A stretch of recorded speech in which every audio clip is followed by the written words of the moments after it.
Hello everyone. तो अपने lecture number 16 complete हो गए हैं, जिसमें अपन ने पिछले लेक्चर्स में जो है पूर्ण आंतरिक परावर्तन और क्रिटिकल एंगल क्रांतिक कोण की डेफिनेशंस के बारे में जिक्र किया था। उसी चीज को अपन आगे बढ़ाते हुए अपना लेक्चर नंबर 17 जो स्टार्ट करेंगे वो अपना लेक्चर रहेगा कि एग्जांपल ऑफ TIR मतलब टोटल इंटरनल रिफ्लेक्शन, पूर्ण आंतरिक परावर्तन के उदाहरण। बहुत ही इंटरेस्टिंग उदाहरण है, बहुत ही इंटरेस्टिंग बातें हैं जो अपने दैनिक जीवन में अपन देखते हैं, सामान्य जिंदगी में भी अपन इसको अनुभव करते हैं। वो सब कुछ आपको एग्जांपल्स यहाँ बताऊंगा जो अपनी एनसीईआरटी में दे रखे हैं, जो अपनी जिंदगी में भी देख पाते हैं। जैसे कि मरीचिका जो है पहला इसका एग्जाम्पल है।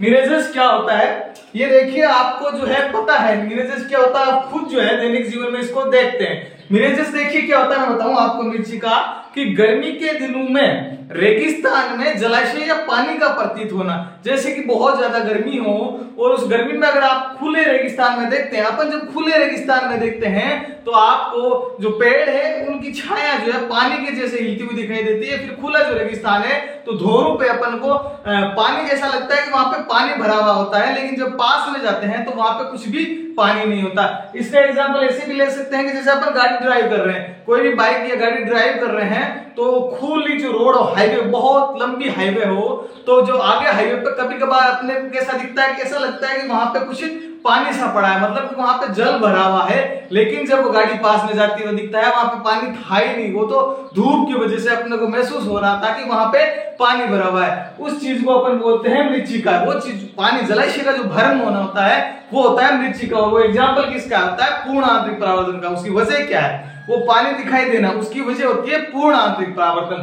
तो पहली चीज तो आपको पता होना चाहिए कि मरीचिका क्या होती है, मिरेजस क्या होती है। मिरेजस क्या होती है कि धूप में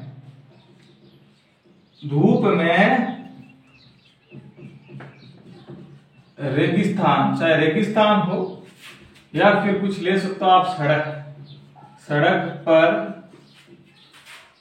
जलाशय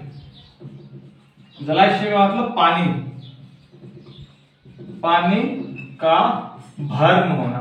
रियल में वहां पानी नहीं होता है, वहां पे कुछ भी नहीं होता है। जैसी सड़क थी या जैसा रेगिस्तान था रेत वैसी होती है, लेकिन जब रेत धूप में हम गर्मियों में देखते हैं तो दूर से देखने पर अपने कैसा लगता है, पानी जैसा लगता है। आप ये रियल लाइफ में खुद भी देख पाते होंगे कि जब भी अपन ड्राइव करते हैं गाड़ी तो दूर जब देखते हैं तो अपन को लग रहा है कि वहां पे पानी है भाई साहब, जब पास में जाता है तो वहां कुछ होता ही नहीं है। ये किसका कारण है, ये कारण है पूर्ण आंतरिक परावर्तन। पूर्ण आंतरिक परावर्तन का अपने को, जैसे कि मैंने एग्जांपल यहाँ लिख रखा है, पेड़ है उसकी छाया जो है अपने को ऐसा लगता है कि उल्टा पेड़ दिखाई देता है, जैसे पानी के मतलब उसकी छाया हिलती हुई अपन को दिखाई देती है पानी के जैसे। किसमें, रेगिस्तान में। और सड़क पे भी पानी दिखाई देता है, जैसे कि ये मैंने एग्जांपल लिया है अपना मरीचिका का, पेड़ का उल्टा दिखाई देना। वो अपनी एनसीईआरटी में लिखा है, तो मैं आपको ये समझाऊंगा कि कैसे मरीचिका यानी कि रेगिस्तान में पानी कैसे दिखाई देता है, या फिर सड़क पे पानी पूर्ण आंतरिक परावर्तन की वजह से कैसे दिखाई देता है, वो मैं आपको समझाऊंगा। उसको समझाने के लिए देखिए मैंने एग्जांपल लिया है पेड़ का। यहाँ पे देखिए, यहाँ पे एक आदमी खड़ा है। आदमी कौन है ये आदमी मोटाराम है। कोई अपने से रिलेट नहीं करना, ये आदमी मोटाराम खड़ा है वहां पे। और यहाँ पे देखिए पेड़ खड़ा है, ये क्या है, पेड़ है, ठीक है। अब क्या होता है, जब धूप होती है, जब बहुत ज्यादा गर्मियों में धूप होती है, तो ये जो धरातल है, ये धरातल जो रेगिस्तान की जो ये धरातल है वो गर्म हो जाती है, बहुत ज्यादा गर्म हो जाती है। इसकी वजह से क्या होता है, जब गर्म हो जाती है तो इसका मतलब बहुत, अपन किसी चीज को गर्म करते हैं तो उसके कण दूर दूर जाते हैं। दूर दूर जाने का मतलब वहां पर कैसा माध्यम होता है, रेत, विरल माध्यम बन जाता है। जैसे कि ये धरातल है, इसके पास ये जो माध्यम बन जाएगा कैसा बन जाएगा, विरल, पतला।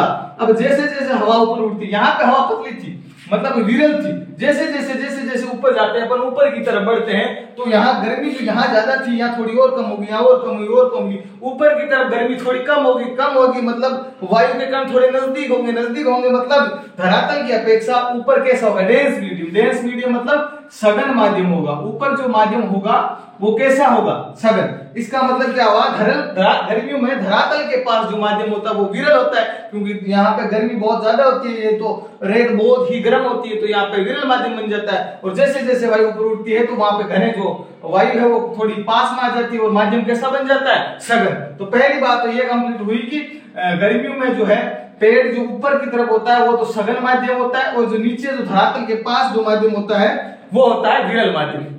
तो आप क्या नोट करोगे कि गर्मियों में जो है धरातल के पास विरल माध्यम होता है और जैसे जैसे वायु ऊपर बढ़ती है तो सघन माध्यम बढ़ता जाता है और ऊपर की तरफ क्या होता है, सघन माध्यम होता है। अब क्या होता है, अब देखिए जैसे सूर्य होता है, यहाँ पे कोई सूर्य है, जैसे सूर्य से प्रकाश की किरणें सब जगह पड़ती है तो यहाँ पे भी पेड़ पे भी पड़ेगी और पेड़ से जो है जमीन की तरफ भी कुछ किरणें जाएगी, तो दिखने के लिए प्रकाश की किरणों का आना जरूरी है। तो प्रकाश की किरणें देखिए जो लाइट है वो मान लीजिए यहाँ से कोई प्रकाश की किरण जो है जमीन की तरफ जाएगी, यहाँ से कोई प्रकाश की किरण ऐसे जमीन की तरफ जाएगी, ये जमीन की तरफ प्रकाश की किरण जाएगी। तो आपको पता है मैंने बताया था कि जब कोई प्रकाश की किरण सघन माध्यम से विरल माध्यम में, ये तो मैंने बताया था कि पूर्ण आंतरिक परावर्तन होने के लिए क्या कंडीशन है, ये कंडीशन आपको पहले भी बता दी थी। हमेशा पूर्ण आंतरिक परावर्तन होने के लिए प्रकाश किरण का सघन माध्यम से विरल माध्यम में प्रवेश करना जरूरी है। तो यहाँ पे भी देखिए यही हो रहा है, प्रकाश की किरण सघन माध्यम से इस विरल माध्यम में प्रवेश कर रही है। तो जब सघन माध्यम से विरल माध्यम में प्रवेश करती है तो क्या होता है, अपवर्तन। अपवर्तन तो होता ही होता है, लेकिन एक विशेष कोण पर, यानी विशेष कोण जो मैंने आपको बताया था, क्रांति कोण से अगर अधिक हो, ये इंसिडेंट रे वाला आपतन कोण क्रांति कोण से अधिक हो तो उस स्थिति में क्या होता है, पूर्ण आंतरिक परावर्तन होता है। यानी कि ये सघन माध्यम था यहाँ तक, अब विरल माध्यम में, और जो इंसिडेंट एंगल यहाँ पे है इसके साथ आई, ये यदि मैं इसको मान लूं, इस आई को मान लूं ये ग्रेटर देन है किससे, इस आईसी से, आईसी मतलब क्रांति कोण से। यदि आई ग्रेटर देन आईसी हो तो उस कंडीशन में प्रकाश की किरण वापस उसी माध्यम में लौट आती है, उसी तो पूर्ण आंतरिक परावर्तन बोलते हैं। तो यानी कि सघन माध्यम से आई,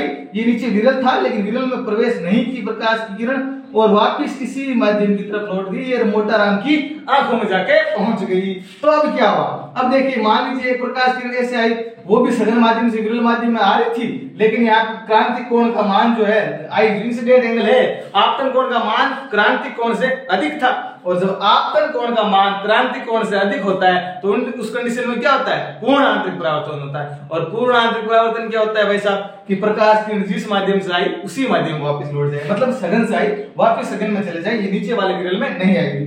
तो किधर जाएगी, ये ऊपर की तरफ जाएगी और ये मोटाराम की दूसरी आंखों में जाके पहुंच जाएगी। समझ में आया। अब क्या होगा, अब देखिए कि पेड़ तो था इधर, ये तो रियल पेड़ पड़ा है, लेकिन मोटाराम जी को क्या हुआ, इधर मोटाराम जी देख रहे थे और उनको लगा कि इधर जो है, इधर से कोई दो प्रकाश की किरणें आ रही, जैसे एक ये आ रही है, एक प्रकाश की किरण ये आ रही है। तो इस मोटाराम जी को ये लगेगा कि भाई साहब ये जो पेड़ है उसकी प्रतिछाया जो है वहां पे जो पीछे की तरफ यहाँ पे क्या बना हुआ है, प्रतिछाया इमेज जो है उसको दिखाई देगी पानी जैसी। कैसी दिखाई देगी, पानी जैसी हिलती, पानी जैसी हिलती, पानी जैसी हिलती, पानी जैसी हिलती हुई उसको इमेज दिखाई देगी। और इमेज क्यों दिखाई देगी, इसकी वजह मैंने पहले ही बता दी, टोटल इंटरनल रिफ्लेक्शन, पूर्ण आंतरिक परावर्तन का। तो अब आपको समझ में आ गया होगा कि रेगिस्तान में ये पानी जो पेड़ के नीचे या फिर कहीं भी पानी वहां भरा हुआ है क्यों दिखाई देता है। इसकी वजह यही होती है कि जो आपको मैं अगर लैंग्वेज एक साथ बोलूं तो आप ध्यान दीजिएगा, आपको ऐसे लिखना होता है, बोलना होता है कि गर्मियों के दिनों में धरातल जो होता है वो बहुत गर्म होता है, जिसके कारण उसके पास की जो वायु होती है वो विरल माध्यम की तरह व्यवहार करती है। और जैसे जैसे अपन धरती से ऊपर बढ़ते हैं तो वायु का घनत्व जो है बढ़ता जाता है, उसकी वजह से सघन माध्यम बनता जाता है। तो यानी कि धरातल के ऊपर सघन माध्यम बन जाता है। और जैसे ही सूर्य या किसी पेड़ से टकराकर प्रकाश की किरणें सघन माध्यम से धरातल की ओर आती है तो वो विरल माध्यम में प्रवेश करती है तथा एक विशेष आपतन कोण की स्थिति, क्रांति कोण से अधिक आपतन कोण की स्थिति में प्रकाश की किरणें विरल माध्यम में प्रवेश करने के बजाय पुनः सघन माध्यम में प्रवेश कर जाती है। और जो देखने वाला प्रेक्षक होता है उसको वहां पे क्या दिखाई देता है, जलाशय या पानी दिखाई देता है, या कोई अगर पेड़ हो तो उसको पेड़ की छाया जो है वो उल्टी दिखाई देती है और पानी जैसे हिलती हुई दिखाई देती है। ये होती है मृग मृच्छिका, पूर्ण आंतरिक परावर्तन का एग्जाम्पल। समझ में आया।